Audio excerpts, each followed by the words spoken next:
ಸರ್ವಶಕ್ತಿಯುಳ್ಳ ತಂದೆಯಾದ ದೇವರೇ, ನಿನ್ನ ಪರಿಶುದ್ಧ ನಾಮಕ್ಕೆ ಸ್ತೋತ್ರವಾಗಲಪ್ಪ. ಕರ್ತನೆ, ಈ ದಿನ ಬೆಳಗಿನ ಜಾವದಲ್ಲಿ ನಿನ್ನ ಜೀವಳ ವಾಕ್ಯವನ್ನು ಧ್ಯಾನಿಸುವಾಗ ವಾಕ್ಯದ ಗುಣಾರ್ಥಗಳನ್ನು ನಿನ್ನ ಆತ್ಮೂಲಕವಾಗಿ ನಮಗೆ ತಿಳಿಯಪಡಿಸಿ ವಾಕ್ಯ ಮೂಲಕ ಮಾತಾಡಿ ನಮ್ಮೆಲ್ಲರನ್ನು ಬಲಪಡಿಸಿ. ಯೇಸು ಕ್ರಿಸ್ತನ ಶ್ರೇಷ್ಠ ನಾಮದಲ್ಲಿ ಬೇಡಿಕೊಳ್ತೀನಿ ತಂದೆ, ಆಮೆನ್. ಕರ್ತನ ಪ್ರೀತಿಯುಳ್ಳ ಪ್ರಿಯರೇ, ಇದನ್ನು ಕೊಡಲ್ಪಟ್ಟ ವಾಕ್ಯ ಯೋನನ ಪ್ರವಾದನ ಗ್ರಂಥ 3ನೇ ಅಧ್ಯಾಯ 1-10 ವಚನ. ನಾವು ಬೆಳಗಿನ ಒಂದು ಡಿವೋಷನ್ ಪುಸ್ತಕದಲ್ಲಿ ನೋಡುವಾಗ ಆದರೆ ನನ್ನ ಸತ್ಯವೇದದ ವಾಕ್ಯದ ಧ್ಯಾನ ಯೋನ 3ನೇ ಅಧ್ಯಾಯ 1-10. ಮಕ್ಕಳ ಸತ್ಯವೇದದ ಭಾಗವು ಕರ್ತನ ಒಡಂಬಡಿಕೆಯ ಮಂಜೂಷ 2 ಸಾಮ್ಯಲ 6ನೇ ಅಧ್ಯಾಯ. ಒಂದು ವರ್ಷಕ್ಕೆ ಸತ್ಯವೇದದ ಅಧ್ಯಯನ ಭಾಗ ಜ್ಞಾನಯುಕ್ತಿಗಳು 6ನೇ ಅಧ್ಯಾಯ 1-35 ವಚನ. ಕರ್ತನ ಪ್ರೀತಿಯುಳ್ಳ ಪ್ರಿಯರೇ, ನಾವು ಯೋನನ ಬಗ್ಗೆ ನೋಡ್ಬೇಕಾದ್ರೆ ಯೋನನು ದೇವರ ಆರಿಸಿಕೊಂಡಂತ ಒಬ್ಬ ಸುವಾರ್ತೆ ಸಾರುವಂತ ಒಬ್ಬ ಪ್ರವಾದಿ. ಇಲ್ಲಿ ನಾವು ಯೋನನ ಒಂದು ಪ್ರವಾದನ ಗ್ರಂಥ 1ನೇ ಅಧ್ಯಾಯದಲ್ಲಿ ನೋಡ್ಬೇಕಾದ್ರೆ ದೇವರು ಯೋನನ್ನ ನಿನಿವೆ ಎಂಬ ಒಂದು ದೊಡ್ಡ ಪಟ್ಟಣಕ್ಕೆ ಸುವಾರ್ತೆ ಸಾರಲಿಕ್ಕೆ, ಅಲ್ಲಿಗೆ ಪ್ರವಾದನೆ ಹೇಳಲಿಕ್ಕೆ ದೇವರು ಆರಿಸಿಕೊಳ್ತಾನೆ. ಯಾಕಂದ್ರೆ ನಿನಿವೆ ಜನರ ದುಷ್ಟತನವು ದೇವರ ಸನ್ನಿಧಿಗೆ ಮುಟ್ಟಿದಾಗ ದೇವರು ಅಲ್ಲಿರುವ ಜನಗಳನ್ನ, ಆ ಪಟ್ಟಣಗಳನ್ನ ನಾಶ ಮಾಡ್ಬೇಕಂತೇಳಿ ದೇವರು ಅದು ತೀರ್ಮಾನಿಸಿರ್ತಾನೆ. ಅದರಿಂದ ಈ ವಿಷಯವನ್ನು ಮುಂದಾಗಿ ದೇವರು ಅಲ್ಲಿ ತಿಳಿಸ್ಬೇಕಂತೇಳಿ ಇಷ್ಟಪಡುವಾಗ ಯೋನನ್ನು ಆ ಒಂದು ಕೆಲಸಕ್ಕೆ ನೇಮಿಸ್ತಾನೆ. ಯೋನನ್ನು ದೇವರು ಆರಿಸಿಕೊಳ್ಳುವಾಗ ಯೋನನ್ನು ಏನು ಮಾಡ್ತಾರೆ ಅಂದ್ರೆ, ಅವನು ಅಲ್ಲಿ ಜನಗಳು ದುಷ್ಟರಾಗಿದ್ದಾರೆ, ನಾನು ನಿನಗೆ ಸುವಾರ್ತೆ ಸಾರುವುದಾದ್ರೆ ಅಲ್ಲಿ ನನ್ನನ್ನು ಸಾಯಿಸಿ ಬಿಡುತ್ತಾರೆ ಅಂತ ಒಂದು ಭಯ ಇರಬಹುದು. ಇದರಿಂದ ಅವನೇನ್ ಮಾಡ್ತಾನೆ, ದೇವರ ಮಾತನ್ನು ಮೀರಿ ಆ ನಿನಿವೆ ಪಟ್ಟಣಕ್ಕೆ ಹೋಗದೆ ತಾರ್ಸಿಗೆ ಅವನು ಹೋಗ್ತಾನೆ. ಅವನೇ ಒಂದು ಹಡಗನ್ನು ಬಾಡಿಗೆ ತೆಗೆದುಕೊಂಡು ಅವನು ತಾರ್ಸಿಗೆ ಪ್ರಯಾಣ ಮಾಡ್ಕೊಂಡು ಹೋಗ್ತಿರ್ತಾನೆ. ಸಮುದ್ರದಲ್ಲಿ ಹೋಗುವಾಗ ದೊಡ್ಡ ಒಂದು ಬಿರುಗಾಳಿ ಬಂದು ಅದು ಒಂದು ತುಫಾಂತರ ಹಡಗಿಗೆ ಹೊಡೆಯಲ್ಪಡ್ತದೆ. ಆಗ ಹಡಗು ಇರುತ್ತ ನಾವಿಕರು ಭಯಭೀತರಾಗ್ತಾರೆ. ಆ ಗಾಳಿಗೆ ಆ ಹಡಗು ಸಮುದ್ರದಲ್ಲಿ ಮುಳುಗಿ ಹೋಗಲಿಕ್ಕೆ ಅದು ಸಿದ್ಧವಾಗುತ್ತೆ. ಆಗ ಆ ನಾವಿಕರೆಲ್ಲರೂ ಭಯ ಪಡ್ತಾರೆ, ಇದು ಯಾಕೆ ಬಂತು ಈಗ ಅಂತೇಳಿ ಅವರು ಅಲ್ಲಿ ಒಂದು ಕಳವಳ ಉಳ್ಳರಾಗ್ತಾರೆ. ಆಗ ಅಲ್ಲಿ ಯೋನನು ಆ ಒಂದು ಹಡಗಿನಲ್ಲಿ ಚೆನ್ನಾಗಿ ನಿದ್ದೆ ಮಾಡ್ತಿರ್ತಾರೆ. ಆಗ ಯೋನ ಹತ್ರ ಬಂದು ಅವ್ನು ಎಬ್ಬಿಸ್ತಾರೆ. ಎದ್ದಾಳಪ್ಪ, ಇಲ್ಲಿ ನೋಡು ತುಫಾನ್ ಬಂದಿದೆ, ದೊಡ್ಡ ಗಾಳಿ ಇದೆ, ನಾವೆಲ್ಲ ಹಡಗು ಸಮೇತ ನೀರಲ್ಲಿ ಮುಳುಗಿ ಹೋಗ್ತಿದ್ದೇವೆ, ನೀನೇನ್ ಚೆನ್ನಾಗಿ ಮಲಗಿದ್ದಿ, ಎದ್ದಾಳಂತ ಅವನು ಎಬ್ಬಿಸ್ತಾರೆ. ಎಬ್ಬಿಸಿದಾಗ ಅವರೆಲ್ಲ ದೇವ್ರಿಗೆ ಮರಳಿಡ್ತಾರೆ. ಆದ್ರೆ ಆ ಗಾಳಿನೂ ಜಾಸ್ತಿ ಆಗುತ್ತೆ. ಆಗ ಅವ್ರು ಏನ್ ಮಾಡ್ತಾರೆ ಅಂದ್ರೆ, ಇದು ಯಾರ ನಿಮಿತ್ತವಾಗಿ ಈ ಆಪತ್ತು ಬಂದಿದೆ ಅಂತೇಳಿ ಅಲ್ಲಿ ಚೀಟ್ ಹಾಕ್ತಾರೆ. ಆ ಚೀಟು ಯೋನಿಗೆ ಬರುತ್ತೆ. ಯೋನನಿಗೆ ಬಂದಾಗ ಅವ್ರು ಯೋನನಿಗೆ ಕೇಳ್ತಾರೆ, ಏನಪ್ಪಾ ನೀನೇನ್ ತಪ್ಪು ಮಾಡಿದ್ದಿ ದೇವ್ರ ದೃಷ್ಟಿಗೆ, ನಿನ್ನಿಂದ ಕೇಟ್ ಬಂದಿದ್ದಲ್ಲ ಅನ್ನುವಾಗ ಆಗ ಆ ಯೋನ ಹೇಳ್ತಾನೆ, ನಾನು ಭೂಮಿಯನ್ನು ಮತ್ತೆ ಕಡಲನ್ನು ಉಂಟು ಮಾಡಿದ ದೇವರ ಸೇವಕನು ನಾನು ಇಬ್ರಿಯನ್ ಹೇಳ್ತಾನೆ. ಆಗ ಅವ್ರಿಗೆ ಭಯ ಬರುತ್ತೆ. ಓ, ನೀನ್ ದೇವ್ರ ಮಾತನ್ನು ಮೀರಿ ಪ್ರಯಾಣ ಮಾಡೋದಕ್ಕೆ ಈ ಒಂದು ಕೇಟ್ ಸಂಭವಿಸಿದೆ ಅಂತೇಳಿ ಅವ್ನಿಗೆ ಹೇಳ್ತಾರೆ. ಆಗ ಅವನೇನಂತಂದ್ರೆ, ನನ್ನ ನೆತ್ತಿ ಈ ಸಮುದ್ರೊಳಗೆ ಹಾಕಿಬಿಡಿ, ಅದೆಲ್ಲ ಶಾಂತಿ ಆಗುತ್ತೆ ಅಂತ ಹೇಳಿ. ಆದ್ರೆ ಅವ್ನ ನೆತ್ತಿ ಹಾಕ್ಲಿಕ್ಕೆ ಭಯ ಪಡ್ತಾರೆ ಅವರು. ಆದ್ರೆ ಅವ್ರು ದೇವ್ರ ಕೇಳ್ಕೊಳ್ತಾರೆ, ದೇವರೇ ಇದು ಗಾಳಿ ಜಾಸ್ತಿ ಆಗಿದೆ, ನಾವು ಸಾಯ್ತಿದ್ದೇವೆ, ಚೀಟು ಇವ್ನಿಗೆ ಬಂದಿದೆ, ಇವನ್ ತಪ್ಪು ಮಾಡಿದ್ದಾನೆ. ಅವ್ರ ಎತ್ತಿ ಹಾಕ್ತಾರೆ. ಅವನು ಏನ್ ಮಾಡ್ತಾರೆ, ದೇವ್ರ ಹತ್ರ ಪ್ರಾರ್ಥಿಸಿ ಇವನನ್ನ ಸಮುದ್ರ ಎತ್ತಿ ಹಾಕ್ತಾರೆ. ಆಗ ಅಲ್ಲಿ ಗಾಳಿ ನಿಂತು ಹೋಗುತ್ತೆ, ಅಲ್ಲಿ ಶಾಂತವಾಗುತ್ತೆ. ಕರ್ತನ ಪ್ರೀತಿಯುಳ್ಳ ಪ್ರಿಯರೇ, ಯೋನನು ಇಲ್ಲಿ ದೇವರ ಹತ್ರ ಪಶ್ಚಾತ್ತಾಪಪಟ್ಟು ಅವನು ಪ್ರಾರ್ಥಿಸ್ತಿಲ್ಲ. ದೇವರೇ, ನಾನು ತಿರುಗಿ ನಿನ್ವೆ ಪಟ್ಟಣಕ್ಕೆ ಹೋಗ್ತೀನಿ ಅಂತ ಕೇಳ್ತಿಲ್ಲ, ನನ್ನ ಸಮುದ್ರ ಎತ್ತಿ ಹಾಕಂತ ಹೇಳ್ತಾನೆ. ಆಗ ದೇವರು ಮುಂದೆ ನೋಡಿಸಿ ಹೋಗ್ಬೇಕಾದ್ರೆ ಸಮುದ್ರದಲ್ಲಿ ಒಂದು ಮೀನಿಗೆ ಅಪ್ಪಣೆ ಕೊಡ್ತಾನೆ. ಆ ಮೀನು ಬಂದು ಯೋಹನನ್ನ ನುಂಗ್ತಿದೆ. ಅವನು 3 ದಿನ ಆ ಮೀನು ಹೊಟ್ಟೊಳಗೆ ಇರುತ್ತಾನೆ. ಆಗ ಮೀನಿನಲ್ಲಿರುವಾಗ ಇವನಿಗೆ ಅರ್ಥ ಆಗುತ್ತೆ, ದೇವರು ಸ್ತೋತ್ರ ಮಾಡ್ತಾನೆ, ದೇವರು ಪ್ರಾರ್ಥಿಸ್ತಾನೆ, ದೇವರ ಅದ್ಭುತ ನೆನಪು ಮಾಡಿಕೊಂಡು ಅವನು ಖಚಿತ ಪಡ್ತಾನೆ. ಇಲ್ಲಿ 3ನೇ ಅಧ್ಯಾಯ, ಯೋನ 3ನೇ ಅಧ್ಯಾಯ ನೋಡ್ಬೇಕಾದ್ರೆ ದೇವರು ತಿರುಗಿ 2ನೇ ಸಾರಿ ಅಲ್ಲಿ ಯೋನನ್ನ ಹೇಳ್ತಾನೆ, ನೀನು ಹೋಗಿ ನಿನ್ವೆ ಪಟ್ಟಣಕ್ಕೆ ಹೋಗಿ ಸಂದೇಶವನ್ನು ಹೇಳು ಅಂತ ಹೇಳುವಾಗ ಯೋನನು ಆ ಪಟ್ಟಣಕ್ಕೆ ಹೋಗಲಿಕ್ಕೆ ಸಿದ್ಧತೆಯುಳ್ಳನಾಗ್ತಾನೆ. ಕರ್ತನ ಪ್ರೀತಿಯುಳ್ಳ ಪ್ರಿಯರ ಮಕ್ಕಳೇ, ದೇವರು ಆರಿಸಿಕೊಂಡಂತ ವ್ಯಕ್ತಿಗಳನ್ನ ದೇವರು ಕೈ ಬಿಡಲ್ಲ. ಅವ್ರ ಜೀವನದಲ್ಲಿ ಎಷ್ಟೋ ಕಷ್ಟಗಳು ಬಂದ್ರು ಸಹ, ಎಷ್ಟೋ ಸಮಸ್ಯೆಗಳು ಬಂದ್ರು ಸಹ ಅದನ್ನೊಂದು ಅದ್ಭುತ ಮಾಡ್ತಾರೆ. ಯೋನನು ಸಮುದ್ರದಲ್ಲಿ ಪ್ರಯಾಣ ಮಾಡುವಾಗ ಅಲ್ಲಿ ದೊಡ್ಡ ಒಂದು ಗಾಳಿ ಬೀಸಿ ರೂಪಾಂತರ ಬಂದು ಆ ಸಮುದ್ರದ ನಾವಿಕರು ಸಮುದ್ರ ಒಂದು ಹಡಗು ಮುಳುಗುವ ಸಂದರ್ಭದಲ್ಲಿ ಅಲ್ಲಿ ಯೋನನ್ನು ಸಮುದ್ರದಲ್ಲಿ ಎತ್ತಾಕುವಾಗ ಅಲ್ಲಿ ನಾವಿಕರು ಅವರು ಆಶ್ಚರ್ಯಪಟ್ಟರು, ಅವರು ಸಹ ದೇವರು ನಂಬಿದ್ರು. ಅಂದ್ರೆ ಇಲ್ಲಿ ನಾವು ಏನ್ ತಿಳ್ಕೊಂತೀವಿ ಅಂದ್ರೆ, ಒಬ್ಬ ಸುವಾರ್ತಿಕನು ಯಾವ ಸ್ಥಳದಲ್ಲಿ ಇರ್ತಾನೋ ಅಲ್ಲಿ ದೇವರ ಸುವಾರ್ತೆ ಸಾರಲ್ಪಡುತ್ತೆ, ಅಲ್ಲಿ ಜನಗಳು ನಂಬಲಿಕ್ಕೆ ಶಕ್ತರಾಗ್ತಾರೆ.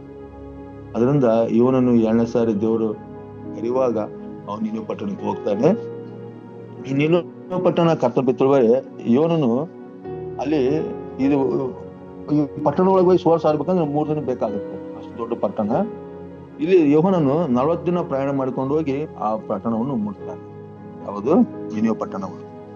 ಈ 40 ದಿನ ಅಂದ್ರೆ ನಮ್ಮ ಬೈಬಲಲ್ಲಿ ನಾವು ಒಂದು ಪ್ರಾಮುಖ್ಯತೆ ನೋಡ್ತೀವಿ. 40 ದಿವಸಗಳು ನೋಹನ ಕಾಲದಲ್ಲಿ ಹಗಲು ರಾತ್ರಿ ಮಳೆ ಬಂದು ಜಲಪ್ರಳಯ ಆಯ್ತು ಅಂತೇಳಿ ನಾವು ಆದಿಕಾಂಡ 7ನೇ ಅಧ್ಯಾಯ 12 ವಚನ ನೋಡ್ತೀವಿ. ದೇವರು ನೋಹನಿಗೆ ಹೇಳ್ತಾನೆ, ಈಗ ಪ್ರಳಯ ಬಂದು ನೀರು ಬಂದು ಎಲ್ಲ ತುಂಬಿ ಎಲ್ಲ ಕೊಚ್ಕೊಂಡು ಹೋಗುತ್ತೆ, ಈ ನಾವೇನು ಕಟ್ಟ ಅಂತ ಹೇಳುವಾಗ ಇವನನ್ನು ದೇವ್ರ ಮಾತು ವಿಧೇಯನಾಗಿ ನಾವೇ ಕಟ್ಟಿಕೊಳ್ತಾನೆ. ದೇವ್ರ ಹೇಳಿದಾಗೆ 40 ದಿನ ಹಗಲು ರಾತ್ರಿ ಮಳೆ ಬಂದು ಎಲ್ಲ ಕೊಚ್ಕೊಂಡು ಹೋಗುತ್ತೆ. ನೋನನ್ನು ಕುಟುಂಬ ಮಾತ್ರ ಆ ನಾವೆಲ್ಲಿ ಸುರಕ್ಷಿತವಾಗಿರುತ್ತೆ. ನೋನ್ ಸಂಗಡ ಹೋದ ಕೆಲವು ಪ್ರಾಣಿ ಪಕ್ಷಿಗಳೆಲ್ಲ ಸುರಕ್ಷಿತ ಇರುತ್ತೆ. ಅಂದ್ರೆ 40 ದಿನ ಹಗಲು ರಾತ್ರಿ ನೋನ್ ಕಾಲದಲ್ಲಿ ಮಳೆ ಬರೋದನ್ನ ನೋಡ್ತೀವಿ. 40 ದಿನದ ಒಂದು ಪ್ರಾಮುಖ್ಯತೆ ಬೈಬಲ್ ಹೇಳ್ತೀನಿ. 2ನೇದಾಗಿ ಮೋಶೆಯು ಸೀನೆ ಪರ್ವತದಲ್ಲಿ 40 ದಿನ ದೇವರ ಸನ್ನಿಧಿಯಲ್ಲಿ ಇದ್ದಾನೆ ಅಂತೇಳಿ ನಾವು ನೋಡ್ತೀವಿ. ಯಾವ್ದಂದ್ರೆ ವಿಮೋಚನೆ ಕಾಂಡ 24ನೇ ಅಧ್ಯಾಯ 18 ನೋಡ್ಬೇಕಾದ್ರೆ ಮೋಶೆಯು ಸೀನೆ ಪರ್ವತದ ಮೇಲೆ 40 ದಿನ ಅಲ್ಲಿ ದೇವ್ರ ಸಮ್ಮುಖದಲ್ಲಿ ಕಾದುಕೊಂಡಿದ್ದಾರಂತ ನೋಡ್ತೀವಿ ನಾವು. ಮತ್ತೆ 3ನೇದಾಗಿ 40 ನೋಡ್ಬೇಕಾದ್ರೆ ಇಸ್ರಾಯೇಲರು ಅರಣ್ಯದಲ್ಲಿ 40 ವರ್ಷ ಅವ್ರು ಅಲಿದಾಡಿದರು. ಇಸ್ರಾಯೇಲರು ಅರಣ್ಯದಲ್ಲಿ 40 ವರ್ಷ ಅವರು ಅಲಿದಾಡಿದರು. ಅರಣ್ಯಕಾಂಡ 14:33. ಮತ್ತೆ 4ನೇದಾಗಿ ಗೊಲ್ಯಾತನು 40 ದಿನ ಹಗಲಿರುಳು ಬಂದು ಇಸ್ರಾಯೇಲರಿಗೆ ಸವಾಲು ಹಾಕಿದನು. 1 ಸಾಮ್ಯಲ 17:16 ವಚನ ನೋಡ್ಬೇಕಾದ್ರೆ ಅಲ್ಲಿ ಗೊಲ್ಯಾತನು ಬಂದು ಇಸ್ರಾಯೇಲಿಗೆ ಏನ್ ಮಾಡ್ತಾನೆ? ಸವಾಲು ಹಾಕ್ತಿದ್ರು. ಮತ್ತೆ 5ನೇದಾಗಿ 40 ದಿನದ ಬಗ್ಗೆ ನೋಡುವಾಗ ಎಲಿಯ ದೇವಗಿರಿಯಾದ ಹೊರಬಿಗೆ ಪ್ರಯಾಣ ಮಾಡ್ತಾನೆ. 40 ದಿನ ಅವನು ಹಗಲು ರಾತ್ರಿ ಪ್ರಯಾಣ ಮಾಡಿ ಆ ದೇವಗಿರಿಯಾದ ಹೊರಬ್ ದೇಶಕ್ಕೆ ಸೇರ್ತಾನೆ.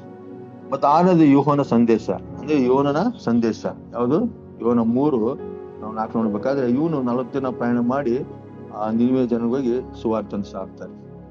ಮತ್ತೆ 7ನೇದಾಗಿ 40 ದಿನದ ಉಪವಾಸ. ಯಾರು? ಯೇಸು ಸ್ವಾಮಿ. ಮತ್ತೆ 4:2 ನೋಡ್ಬೇಕಾದ್ರೆ 40 ದಿನ ಯೇಸು ಸ್ವಾಮಿ ಅರಣ್ಯದ ಪ್ರಯಾಣದಲ್ಲಿದ್ದು ಉಪವಾಸ ಇದ್ದನು. ಅಲ್ಲಿ ಯಾವ ಸೋದರ ಬಂತು ಸೈತಾನದಿಂದ ಅಂತ ನೋಡ್ತೀವಿ ನಾವು. ಅವೆಲ್ಲ ಯೇಸು ಸ್ವಾಮಿ ಎದುರಿಸಿದನು. ಮತ್ತೆ 7ನೇದಾಗಿ ಯೇಸು ಪುನರುತ್ಥಾನದ ಮೇಲೆ 40 ದಿವಸ ಶಿಷ್ಯರಿಗೆ ಕಾಣಿಸಿಕೊಂಡಂತೆ. ಅಪೊಸ್ತಲರು 1:3 ವಚನದಲ್ಲಿ ನೋಡ್ತೀವಿ ನಾವು.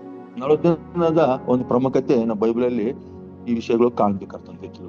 ಇಲ್ಲಿ ಯೋನನು ಬಂದು ನಿನ್ವೆ ಪಟ್ಟಣಕ್ಕೆ ಸುವಾರ್ತೆಯನ್ನು ಸಾರ್ತಾನೆ. ಈ ಒಂದು ಸುವಾರ್ತೆ ಕೇಳಿದ ನಿನ್ವೆ ಪಟ್ಟಣರು ಉಪವಾಸ ಗೊತ್ತು ಮಾಡಿ ಅರಸನ ಸಮೇತ ಎಲ್ಲರೂ ದೇವರು ಉಪವಾಸ ಇದ್ದುಕೊಂಡು ಪ್ರಾರ್ಥಿಸ್ತಾರೆ. ದೇವರು ಅವ್ರ ಪ್ರಾರ್ಥನೆ ಕೇಳಿ ದೊಡ್ಡ ಅದ್ಭುತವನ್ನು ಅಲ್ಲಿ ಮಾಡ್ತಾನೆ. ನಾವು ಯೋನನ ಬರೆದ ಪ್ರವಾದನೆಗ್ರಂಥ 3ನೇ ಅಧ್ಯಾಯ 5ನೇ ವಚನ ಓದ್ತೀನಿ. ಇದನ್ನು ಕೇಳಿ ನಿನಿವೆಯವರು ದೇವರಲ್ಲಿ ನಂಬಿಕಿಟ್ಟು ಉಪವಾಸವನ್ನು ಗೊತ್ತು ಮಾಡಿ ಸಾರಿದರು. ದೊಡ್ಡವರು ಮೊದಲುಗೊಂಡು ಚಿಕ್ಕವರ ತನಕ ಎಲ್ಲರೂ ಗೋಣಿ ತಟ್ಟನ್ನು ಸುತ್ತಿಕೊಂಡರು. ಕರ್ತನ ಪ್ರೀತಿಯುಳ್ಳ ಪ್ರಿಯರೇ, ಈ ಒಂದು ಯೋನನ ಪ್ರವಾದನಂತ 3ನೇ ಅಧ್ಯಾಯ 1-10 ನೋಡೋದಾದ್ರೆ, ಇದರ ತಲೆಬಾರಿ ಏನಂದ್ರೆ ಪಶ್ಚಾತ್ತಾಪ ಮತ್ತು ಕರುಣಿಗೆ ದೇವರ ಕರೆ, ಅಂದ್ರೆ ನಿನಿವೆಯವರ ಮಾನಸಾಂತರ ಎಂಬ ಕುರಿತು ನೋಡ್ತೀವಿ ನಾವು. ಇದರಲ್ಲಿ ನಾವು ಮುಖ್ಯವಾಗಿ 4 ವಿಷಯಗಳ ಕುರಿತು ನಾನು ಮೊದಲು ಮಾತಾಡ್ತೀನಿ. ನಾವು ಈ ತರ ಓದಿದಾಗೆ ಯೋನನ ಪ್ರವಾದನೆಗಂತ 3ನೇ ಅಧ್ಯಾಯ 5 ನೋಡ್ಬೇಕಾದ್ರೆ, ಮೊದಲಾಗಿ ನಿನಿವೆ ಜನರು ದೇವರ ವಾಕ್ಯವನ್ನು ಕೇಳಿದರು. ಕರ್ತನ ಪ್ರೀತಿಯುಳ್ಳ ದೇವ್ರ ಮಕ್ಕಳೇ, ಒಬ್ಬ ವ್ಯಕ್ತಿ ಮನಸ್ಸಾಂತರ ಹೊಂದಬೇಕಾದ್ರೆ, ಒಂದು ಜನಾಂಗವು ಮನಸ್ಸಾಂತರ ಹೊಂದಬೇಕಾದ್ರೆ ಅದಕ್ಕೆ ಮೊದಲು ಬೇಕಾದ ಕಾರ್ಯ ಅಂದ್ರೆ ದೇವರ ವಾಕ್ಯ.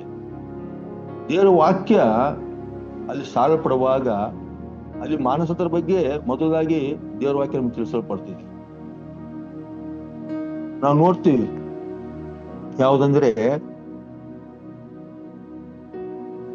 ಸ್ನಾನಿಕನಾದ ಯೋಹಾನ ನೋಡುವಾಗ ಮತ್ತೆ ಸುವಾರ್ತೆ 3ನೇ ಅಧ್ಯಾಯ 1 ಓದಬೇಕಾದ್ರೆ, ಅಲ್ಲಿ ಪರಲೋಕ ರಾಜ್ಯವು ಹತ್ತಿರವಾಯಿತು, ದೇವರ ಸಮ್ಮುಖಕ್ಕೆ ಬಂದು ಸೇರಿ ಅಂತೇಳಿ ಯೋಹಾನನು ಮೊದಲಾಗಿ ಸುವಾರ್ತೆ ಸಾರ್ತಾರೆ.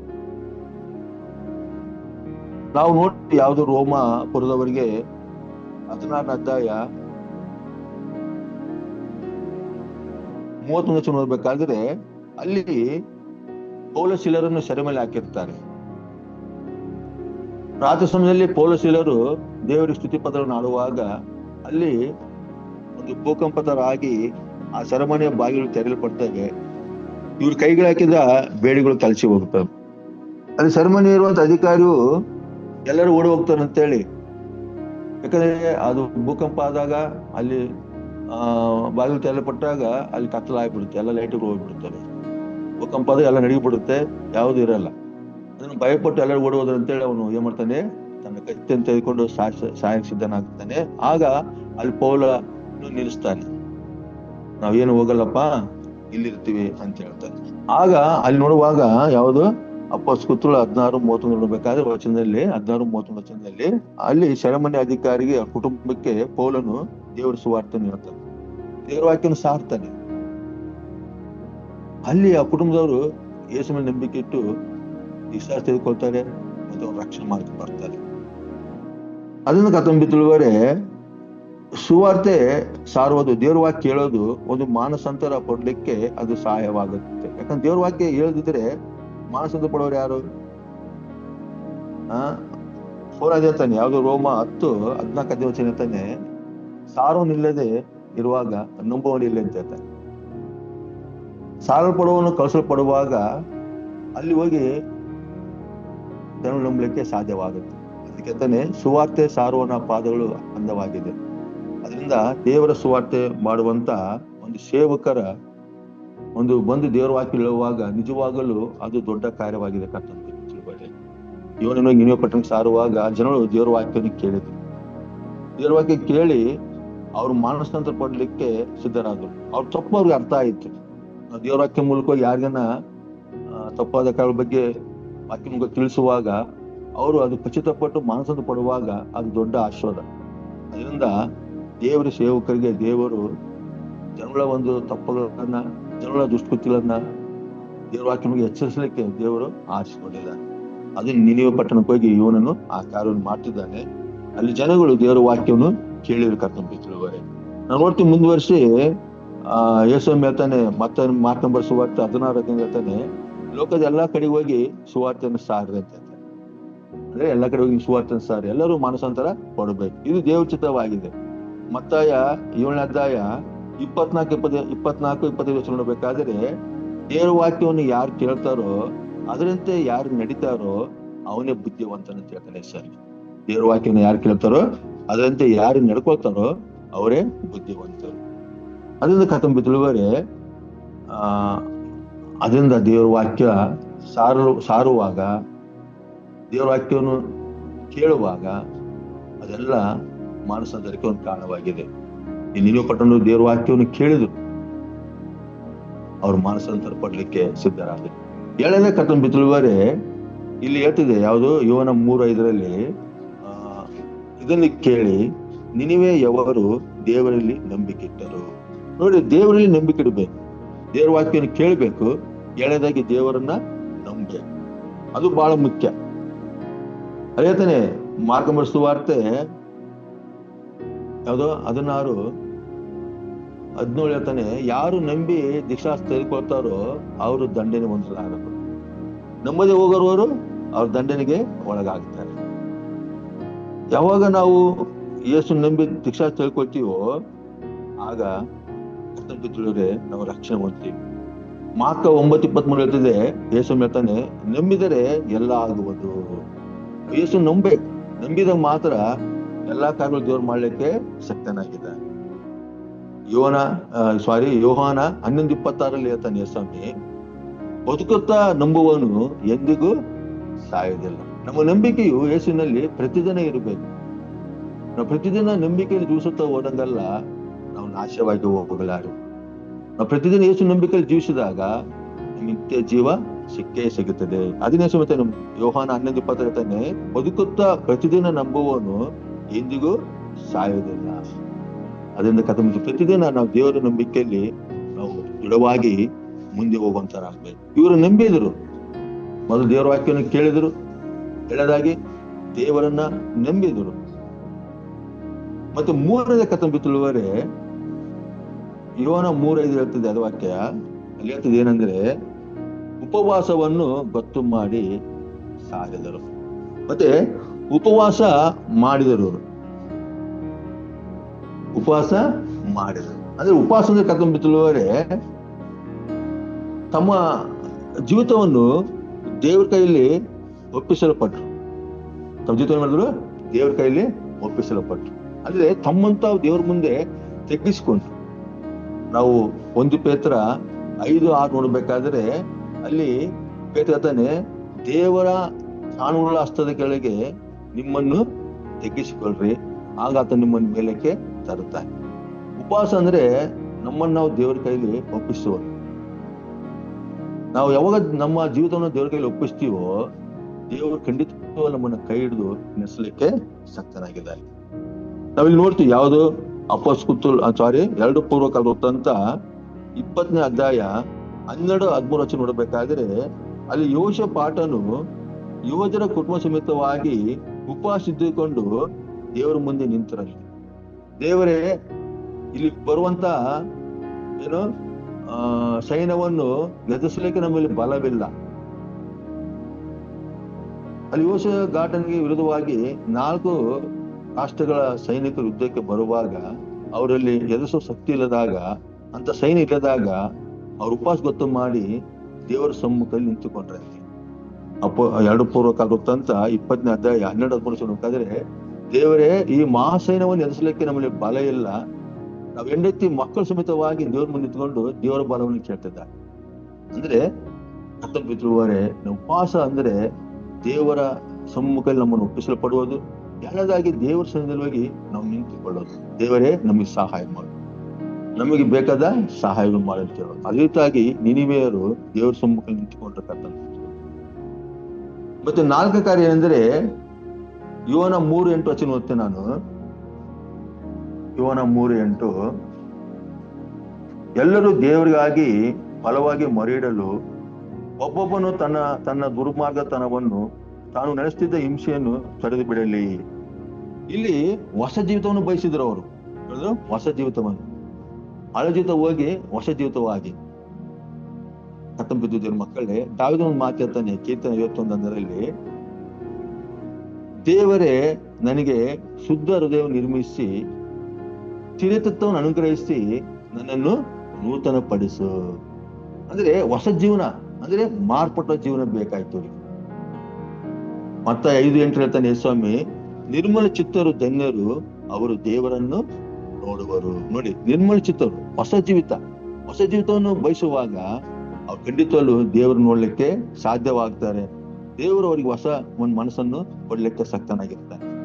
2 ಕೊರಿಂಥ 5:17 ಹೇಳ್ಬೇಕಾದ್ರೆ, ಕ್ರಿಸ್ತನಲ್ಲಿ ಹೊಸ ಜೀವಿತವಾಗುವುದನ್ನು ಪೌಲ ಹೇಳ್ತಾನೆ. ನೀವು ಕ್ರಿಸ್ತನಲ್ಲಿ ಬಂದ್ರೆ ನೂತನ ಸೃಷ್ಟಿ ಆಗುವಿರಿ ಅಂತ ಹೇಳ್ತಾನೆ. ಅದರಿಂದ ಕ್ರಿಸ್ತನಲ್ಲಿ ನಿಮ್ಗೆ ಹೊಸ ಜೀವಿತ ಇದೆ. ಅದರಿಂದ ಹೊಸ ಜೀವಿತ ಹೊಂದಿಕೊಳ್ಳಕ್ಕೆ ನಾವು ಸಿದ್ಧರಾಗ್ಬೇಕು. ಅದು ಬಹಳ ಮುಖ್ಯ. 1 ಯೋಹಾನ 1:9 ಹೇಳ್ತದೆ, ನಮ್ಮ ಪಾಪಗಳನ್ನು ಯೇಸು ಮುಂದೆ ಬಂದು ಒಪ್ಪಿಕೊಳ್ಳೋದಾದರೆ ಆತನು ಪರಿಹಾರ ಮಾಡ್ತಾನೆ. ಆ ನೀತಿವಂತನು ಪರಿಶುದ್ಧನಾಗಿದ್ದಾನೆ. ನಮ್ಮೆಲ್ಲಾ ಪಾಪಗಳನ್ನು ಅಳಿಸಿ ಹಾಕಿ ನಮ್ಮ ಶುದ್ಧಿ ಮಾಡಿ ನೀತಿವಂತನಾಗಿ ನಿಲ್ಲಿಸಲಿಕ್ಕೆ ಶಕ್ತನಾಗಿದ್ದಾನೆ.